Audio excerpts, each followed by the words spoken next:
The Debbie Collier case is mad. I don't know what's going on. I had huge suspicions about her daughter. She seems very dodgy. But given the new details, and when you look at the timeline, I'm starting to think maybe Debbie did something to herself. It's all very strange though. A very, very quick summary, and I will link whatever screenshots I show here, just my notes from a document, in the description down below. 9th of September, 9pm, Debbie's husband Steve, last seen her. They sleep in separate rooms, he snores. The neighbours said that evening that they heard a commotion coming from the house. The 10th of September, Stephen leaves for work and Debbie's car, her rental car, is still in the drive, so she's still at home. Then at 2:55pm, Debbie goes into a Family Dollar store that's about over an hour away from her home. This is the new details, and it's a lot closer to where her car was found than her home.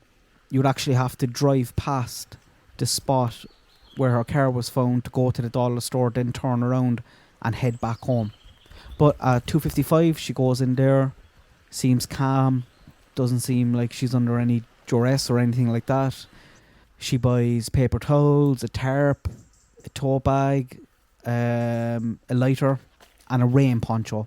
She leaves the dollar store at 3:09, and 8 minutes later, just 8 minutes later, is when she sent the Venmo to her daughter saying, "They're not going to let me go, love you, there's a key to the house in the blue flower pot by the door."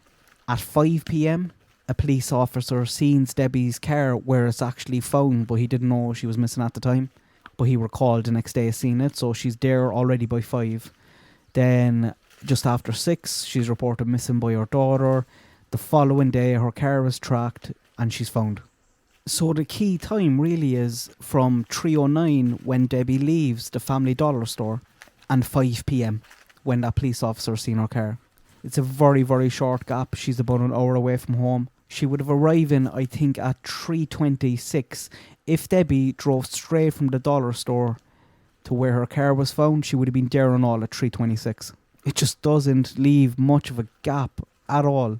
So I don't know what's going on. Everything she bought at the dollar store was at the crime scene, so people are speculating, did Debbie go there? Was she just sick of everything? Did she just do something to herself? It's still a very unusual crime scene. We don't know how Debbie died. She was lying on her back, grasping a small tree in her right hand. Her body was burned, it was charred in her stomach. But it does link up with everything that she bought in the shop. She bought these herself. She didn't seem like she was under any pressure. She was very calm. She was on her own in the car. The message she sent is very strange. They're not going to let me go. Who's not going to let you go?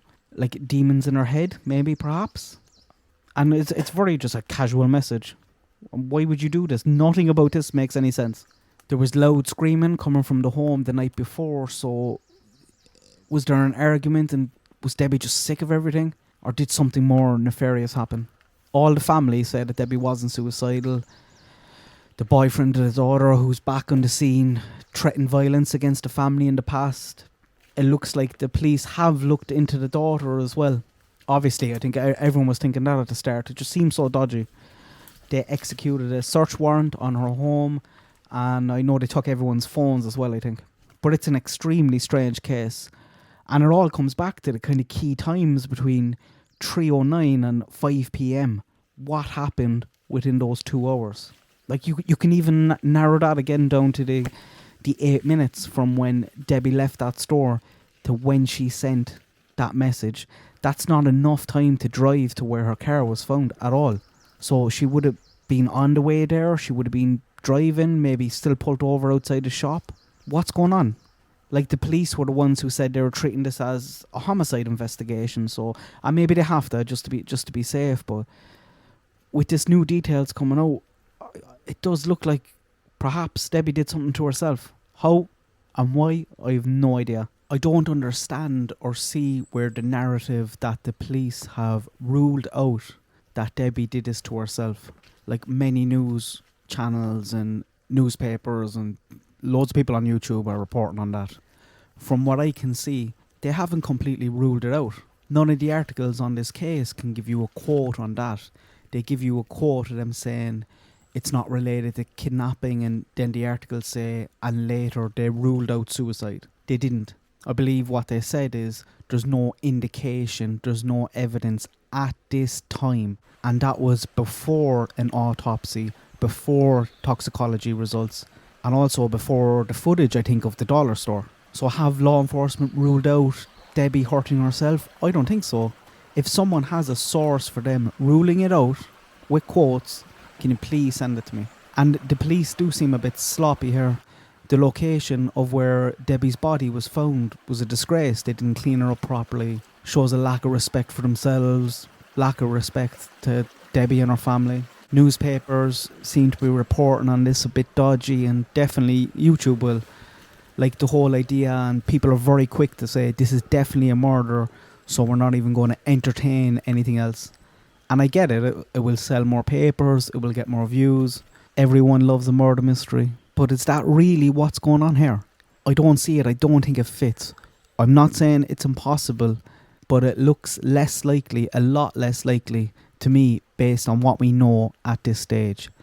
And this idea that Debbie hurting herself is ruled out is nonsense from what I can see. That still has to be on the table. Like, let's look at it. Who could be involved there? My least likely, which still could jump from the bottom to the top, is some psycho budding serial killer who made Debbie buy this stuff in the store, wasn't in her car outside, and Debbie was cool and calm, and some unknown, unrelated person who has no motive, who also allowed Debbie to use her phone, or made Debbie use her phone. It's wild. If Debbie was intercepted in the 8 minutes when she left the store and when she sent that Venmo message, then why did she buy that stuff? Was that stuff just unrelated? Why is she travelling to a place over an hour away from where she has 3 of these dollar stores on her doorstep, basically? It's just a bit mad. Then the next stage, and they know this is happening, is the family, because it does feel like it's kind of close to home. There's the husband, we don't have much hair. There was shouting the night before, but Debbie is on camera over an hour away from her home and about 15 minutes from where her car was found. He was nowhere near that spot, it seems. There's her daughter's ex and the daughter herself, or both.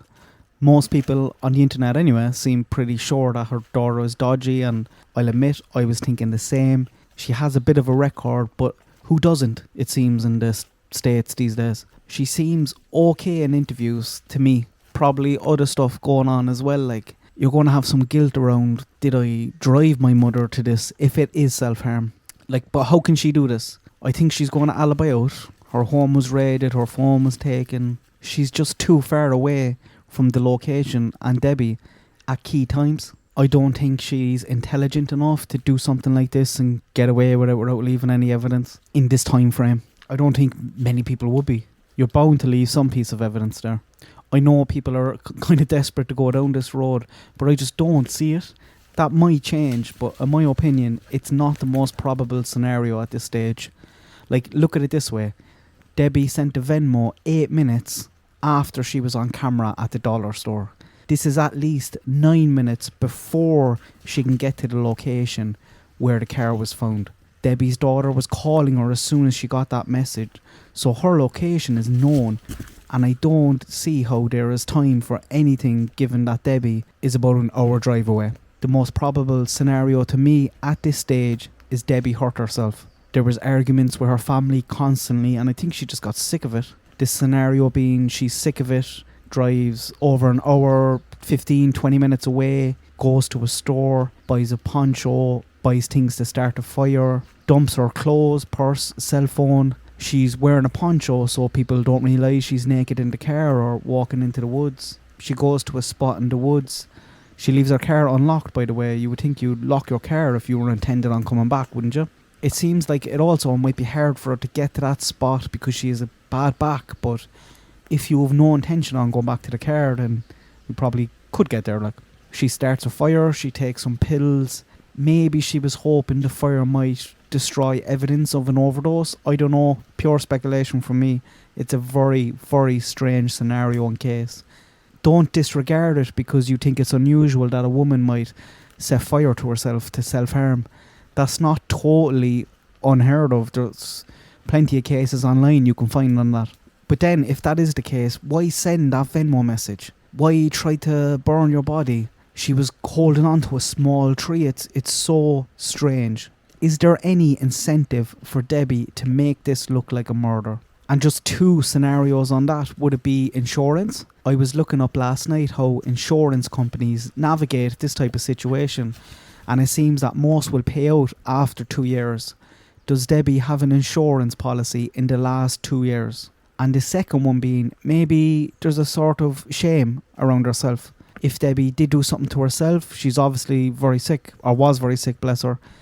But what if she was just sick of it and she thought her family might blame themselves because of the arguments that were happening? So to get around this, she tries to make it look like a murder and not self-harm. It's a mad one, but when you look into it and look at the timeline, Debbie hurting herself is the most likely to me, based off the information we have at this stage.